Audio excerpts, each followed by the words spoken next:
At the reading of the will, my mother slid $30 million across the table to my sister the way someone passes a salt shaker. Casual. Effortless. Almost bored. Then she looked at me, really looked at me for the first time that morning, and said, "That's everything." No envelope followed. No document with my name on it. No pause to soften the moment. Just emptiness, delivered cleanly. The room fell into a silence that felt arranged in advance, like everyone had rehearsed their stillness. I didn't react. I didn't ask questions. I didn't let my face do anything at all. Growing up unseen teaches you a useful skill. When you say nothing, people assume you have nothing. They relax. They reveal themselves. My sister smiled across the table, already wearing the expression of someone whose life had just been permanently upgraded. My father refused to meet my eyes. My mother folded her hands, composed and serene, like she'd just completed a task on a checklist. Then the attorney stood. He didn't look at the money. He didn't look at my sister. He looked directly at my mother and said there was one sealed document my grandfather had instructed him to read only if I was present. That was the moment the story broke open. My name is Clara Miller, and I was 31 years old when my family decided, in one polished conference room, that I was worth nothing on paper. The room itself was painfully neutral. Long wooden table. Bottled water untouched. A skyline framed perfectly by glass, as if the city had been positioned to remind us that the world wouldn't pause for our drama. My sister, Rachel, sat across from me, legs crossed, phone face down like she'd outgrown the need for it. My mother, Diane, sat beside her, posture immaculate, wearing the same smile she reserved for donor galas and board luncheons. My father, Thomas, chose the seat farthest from me, as if distance might absolve him. The attorney, Mark Reynolds, cleared his throat and opened a thick folder. "We'll begin with the primary distributions," he said. Before he could continue, my mother leaned forward. "There's no need to prolong this," she said smoothly. "Rachel will be receiving $30 million from my father's estate." Rachel released a small breath, perfectly timed, pretending to be surprised. The room responded on cue. Soft murmurs. Congratulatory smiles. The sound of a conclusion everyone was ready to accept. Mark paused. "And Clara," he began. "He receives nothing," my mother cut in, turning to me. "Your grandfather was very clear. You chose a different path. This is final." Her words landed without heat, without hesitation. I felt my pulse slow instead of spike. No shock. No disbelief. Just confirmation. Everything I had lived had finally been given a number. 0. Rachel glanced at me. The look was quick but complete, half pity, half triumph. My father studied the table as if it were suddenly fascinating. Mark hesitated. Only for a second. But I noticed. And so did my mother. "Is there a problem?" she asked. He closed the folder. "There may be." For the first time that morning, my mother's smile faltered. No one moved. The pause stretched too long, heavy and deliberate. My mother recovered first. "There is no problem," she said sharply. "Everything that matters has already been handled. Let's not turn this into a spectacle." She turned to me slowly, offering me the opportunity to humiliate myself. "Well?" she asked. "Do you have something to say, Clara?" Every face shifted toward me. This was where they expected emotion. Tears. Anger. A plea. My mother had always believed feelings were weaknesses best exposed in public. "I'm just here to listen," I said. Quietly. "That's all." Rachel frowned. "You're being dramatic," she said with a forced laugh. "This is awkward. Just say what you're going to say." "I don't need to," I replied. Something changed. My father stopped tapping his fingers. Rachel adjusted in her chair, her knee bouncing once before she stilled it. My mother's eyes narrowed just slightly. Silence unsettles people who are used to control. Mark cleared his throat again, but this time he didn't open the folder. He closed it and set it aside. "Mrs. Miller," he said to my mother, "your father left instructions that supersede the documents you're referencing." "My father was old," she said quickly. "He signed things he didn't fully understand." Mark nodded, acknowledging without agreeing. "Which is why these instructions were documented, reviewed, and sealed under legal supervision." He bent down and opened his briefcase. The sound of the zipper felt too loud. He placed a thick, cream-colored envelope on the table. No drama. No flourish. Just presence. I recognized the handwriting instantly. My grandfather's. Rachel leaned forward. "Why have we never seen that?" "Because you were never meant to," Mark said evenly. My mother pushed her chair back and stood. "This is inappropriate," she snapped. "There is no second document." Mark didn't look at her. "This document was sealed at your father's request. It was to be opened only if all immediate family members were present." He paused. "And only if Clara was in the room." The color drained from my mother's face. I stayed silent. That silence did more damage than anything I could have said. "This is unnecessary," my mother insisted, palms pressed to the table. "My father trusted me." Mark lifted the envelope slightly, showing the seal, the signature, the date. It was prepared 8 months before his passing. Reviewed by independent counsel. Signed with medical clearance. Rachel shook her head. "That doesn't make sense. Grandpa barely handled business at the end."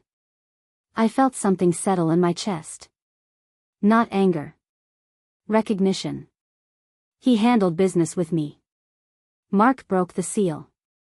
The sound was soft but decisive. "To my granddaughter, Clara Miller," he read.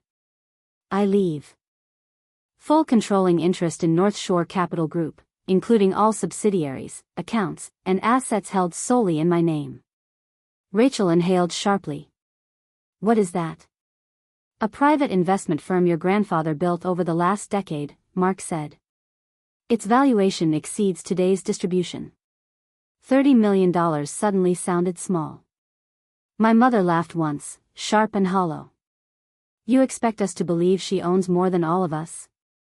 "Ownership isn't belief," Mark replied. "It's fact." She staggered back slightly. "He was manipulated," she said. "She turned him against us." "He anticipated that claim," Mark said, lowering his eyes to the page. "Which is why he explained his reasoning." My throat tightened as he continued. "I am aware," he read, "that Clara has been kept at a distance. Visits cancelled. Messages unanswered. I have been told she doesn't care." "I know this is untrue." "That's a lie," my mother shouted. Mark didn't look up. "I have also discovered transfers from joint accounts used without my consent." Rachel stood abruptly. "This is insane." "No," I said quietly. "This was done long before today." Mark folded the document. "There is more," he said. "Including evidence your grandfather insisted be presented if his decision was challenged." My mother's voice cracked. "What evidence?" Mark placed a small black drive on the table. "A recorded statement," he said. And that was the moment my mother stopped arguing, and started panicking. No one moved to stop Mark when he reached for the small black drive. Seconds earlier my mother had been shouting, commanding the room like she always did, but now she stood frozen, mouth slightly open, as if the words had finally abandoned her. "You're not playing that," she said, her voice thin, stretched tight. "You can't ambush us with some recording." Mark met her gaze calmly. "Your father requested this be presented if his decisions were questioned." My father shifted in his chair. "This is unnecessary," he muttered. "Dad had good days and bad days. Everyone knows that." Mark didn't argue. He simply nodded to the assistant seated near the wall. A laptop appeared on the table. The drive was plugged in. The screen flickered, then steadied. My grandfather filled the frame.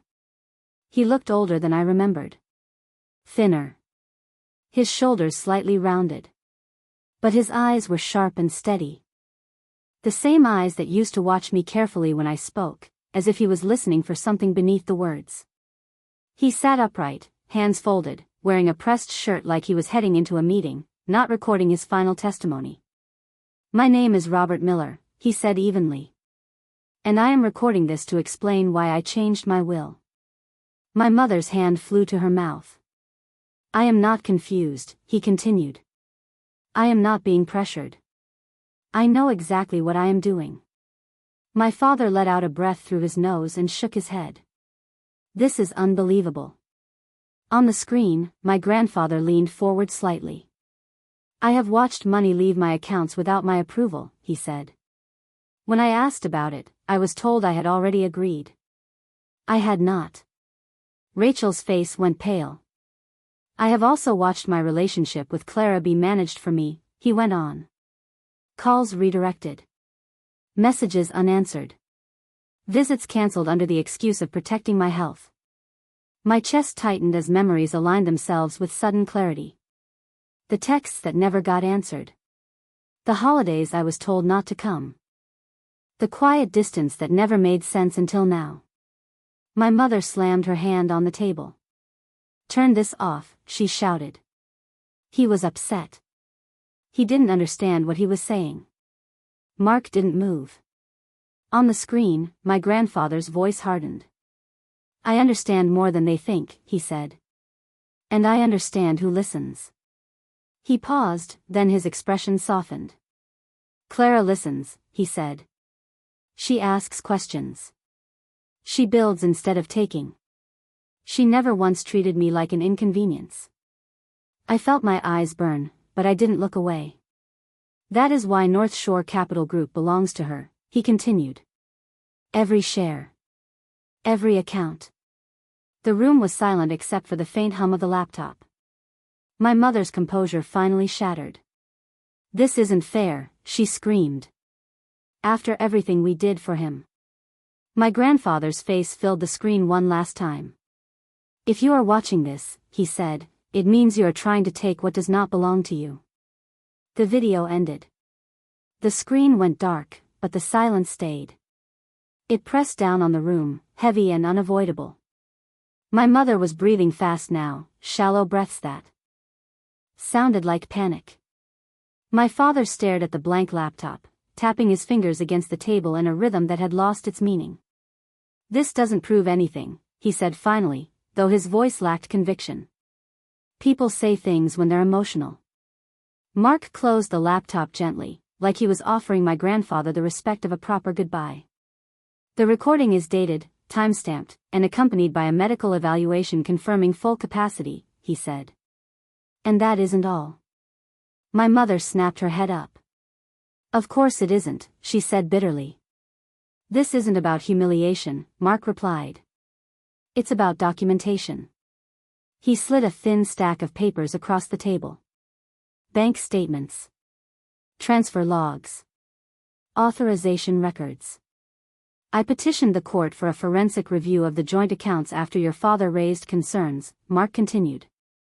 "These documents show repeated transfers made under power of attorney for expenses unrelated to his care." Rachel leaned forward, gripping the edge of the table. "That money paid for family things." Mark didn't look at her. "Luxury travel. Vehicle leases. Personal branding expenses. We took care of him," my mother shouted. "We sacrificed.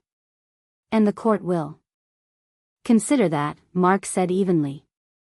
"It will also consider timing, frequency, and consent." Then he turned to me.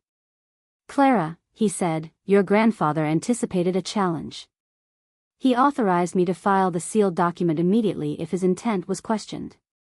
My heart thudded. "What happens now?" I asked.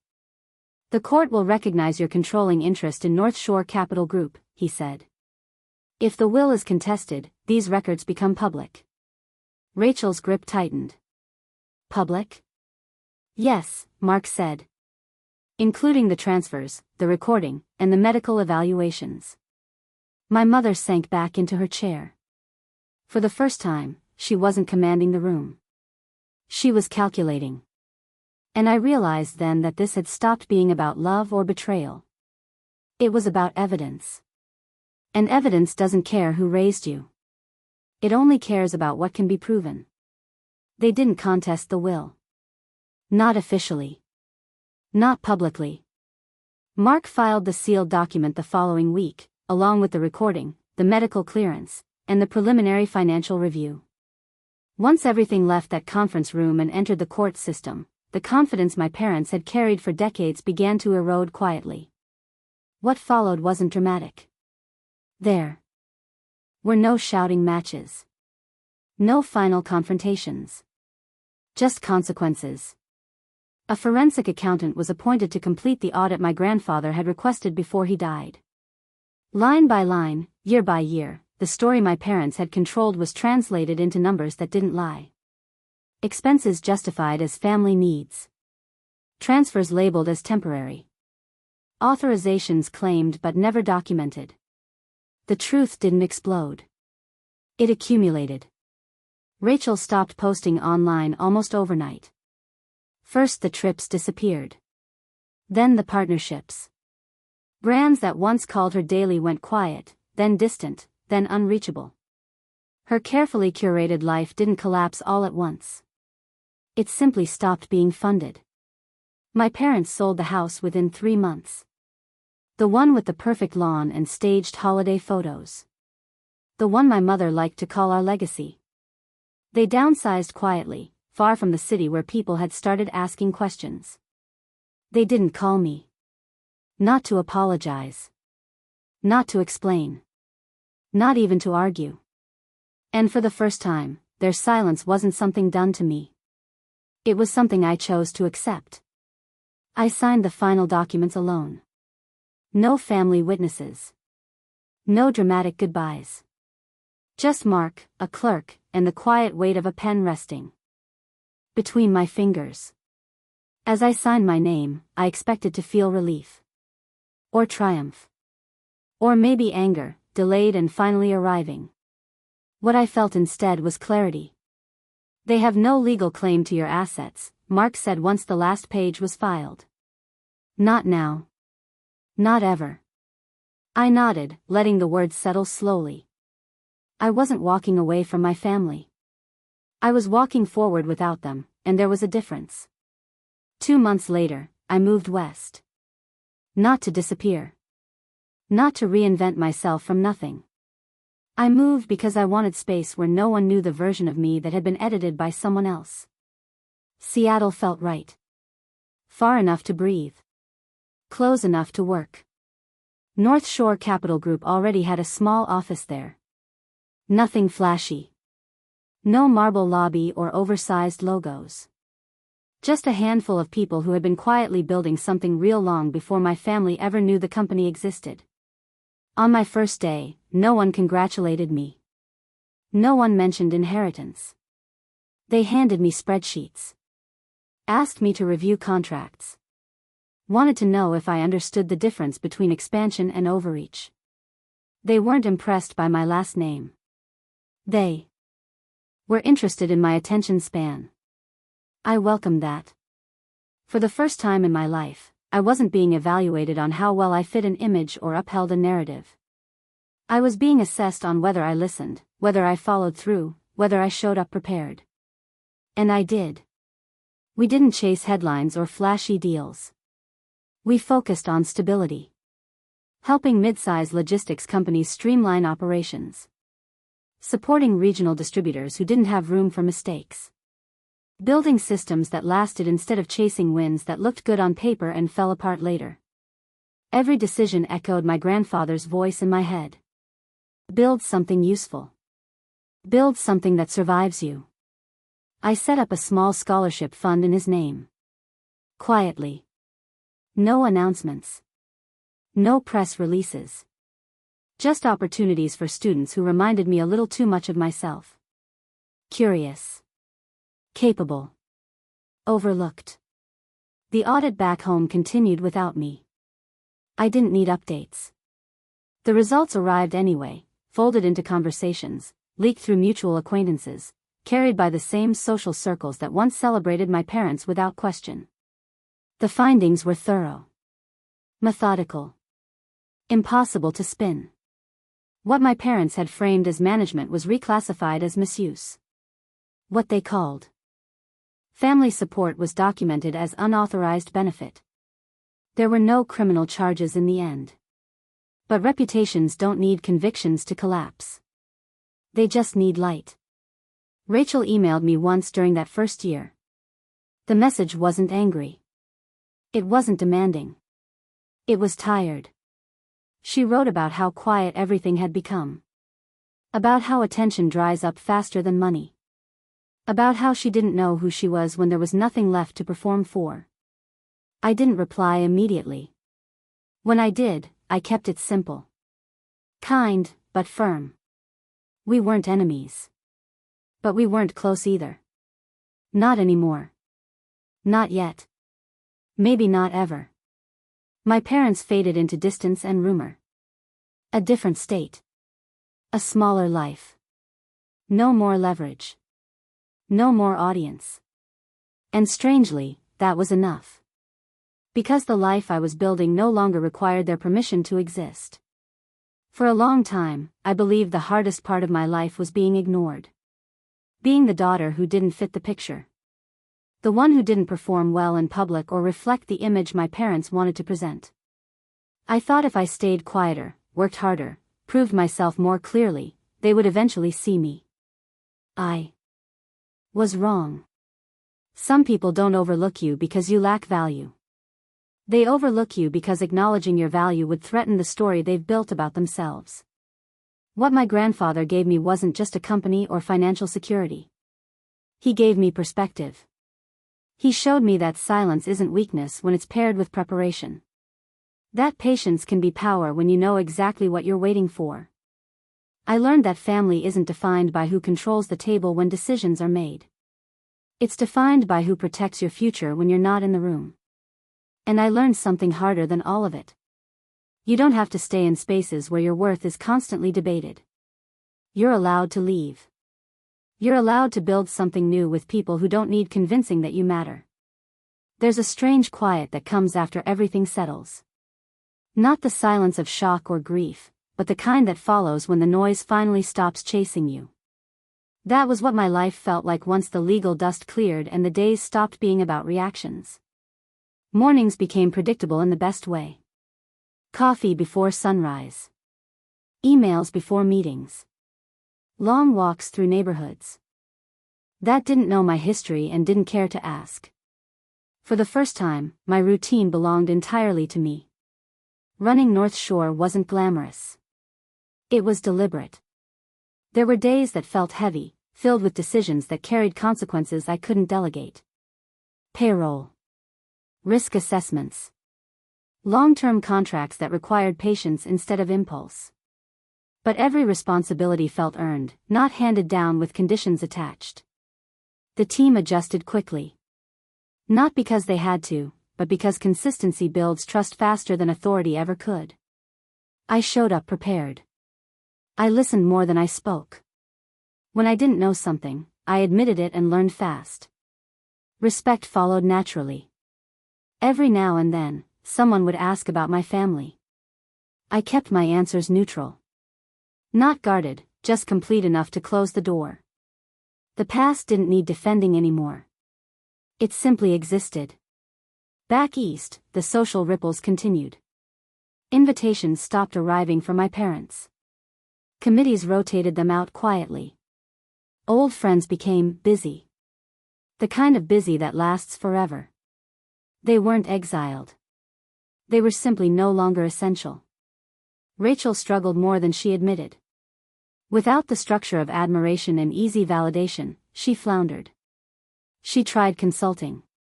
Then lifestyle branding. Then disappeared altogether for a while. Reinvention is harder when it's not funded. We spoke once more, briefly, when she asked how I learned to stand being alone. I told her the truth. I wasn't alone. I was just finally honest about who was with me. She didn't respond. I didn't push. Some bridges aren't meant to be crossed again. Some are meant to be seen clearly for what they were. The scholarship fund grew quietly. One student turned into 5. 5 into 12. No plaques. No ceremonies. Just letters from people who had been given space to grow. Those letters meant more to me than any headline ever could. Sometimes I thought about my grandfather. About the patience it must have taken to see the truth, to document it, to wait for the right moment instead of confronting it loudly. He knew exactly what kind of family he was dealing with. And he knew exactly what kind of granddaughter he had. He trusted me not just with money, but with responsibility. That mattered more than the numbers ever would. Years later, standing in a conference room that actually belonged to me, I understood something I hadn't back then. The will reading wasn't the end of my story. It was the moment the wrong story stopped being told about me. And once that happened, everything else finally had room to begin. For a long time after everything changed, I kept expecting some final emotional reckoning. A confrontation. An apology. A moment where someone would finally admit they'd been wrong. I thought closure was something that arrived with a speech or a confession. It turns out closure is much quieter than that. It shows up when your phone doesn't ring anymore and you realize you're not waiting for it. It shows up when you make decisions without bracing for criticism that never comes. It shows up when peace stops feeling unfamiliar. The truth is, my family didn't lose me at the will reading. They lost me years earlier, one dismissed thought at a time, one cancelled visit, one redirected call. The paperwork just caught up. What surprised me most wasn't how easily I walked away. It was how little resistance there was once I did. No dramatic pursuit. No attempt to rebuild. Just distance, accepted on both sides. And that told me everything I needed to know. North Shore continued to grow, slowly and steadily. Not explosively. Not recklessly. The kind of growth that doesn't make noise but leaves a footprint. We invested in people who solved real problems. We avoided deals that looked impressive but felt hollow. We built trust by doing exactly what we said we would do and nothing more. I learned to enjoy being underestimated in new rooms. It reminded me of where I came from and kept me sharp. Power feels different when you don't announce it. Sometimes people hear pieces of my story and assume the ending is about winning. About revenge. About finally getting what I deserved. It isn't. The real ending is about not needing to prove anything at all.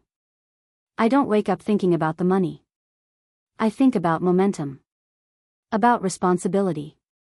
About whether the people who trusted me yesterday will still trust me tomorrow. That kind of accountability keeps you honest in ways entitlement never does. I still keep my grandfather's handwriting framed in my office. Not the will. A short note he once sent me after I asked too many questions during a visit. It says, "Never let anyone rush you past what you know is important." That sentence built my life more than any inheritance ever could. If you've ever been the one left out of the room, the one whose name wasn't called, the one quietly written off while others celebrated, understand this: exclusion doesn't always mean failure. Sometimes it means you're being protected from a future that doesn't fit you. You don't need to be loud to be powerful. You don't need validation from people who benefit from misunderstanding you. And you don't need to stay where your worth is treated like a debate instead of a fact. Some stories don't end with reconciliation. They end with freedom. And that is more than enough.